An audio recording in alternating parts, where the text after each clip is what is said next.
तो ये एक बहुत ही इम्पॉर्टेंट क्वेश्चन है जिसमें हमें ये शो करना है कि force between two parallel wires carrying current I1, I2 separated by distance R is given by this.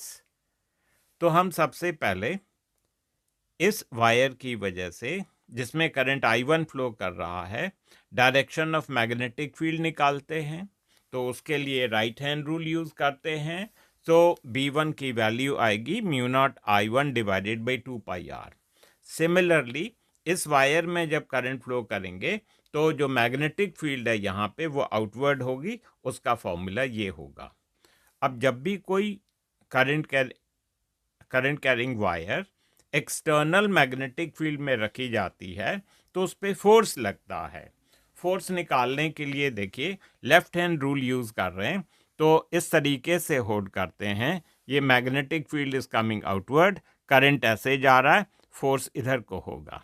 Similarly इस केस में ये मैग्नेटिक फील्ड अंदर को जा रही है एंड करंट ऊपर को है, फोर्स दिस वे है। मतलब these two forces will make the two wires to show attraction. अब हम मैग्नीट्यूड निकालेंगे।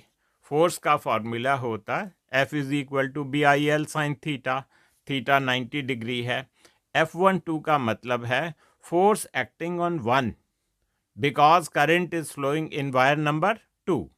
तो जब वायर नंबर 2 में करंट फ्लो कर रहा है तो यहाँ B2 आएगा और I1 इंटू L, ये L नीचे आ जाएगा। F12 अपॉन L उसको कहते हैं force per unit length and that will become B2 की वैल्यू डाल दीजिए and it will become mu naught I1 I2 divided by 2πr। Similarly हम लिख सकते हैं F21 upon L is this. In general हम लिख देते हैं F by L is this. बहुत इंपॉर्टेंट है। और ये भी याद रखें कि जब दोनों वायर्स में current will flow in the same direction तो अट्रैक्शन होगी, और जब अपोजिट डायरेक्शन में होगा तो there will be repulsion. Thank you.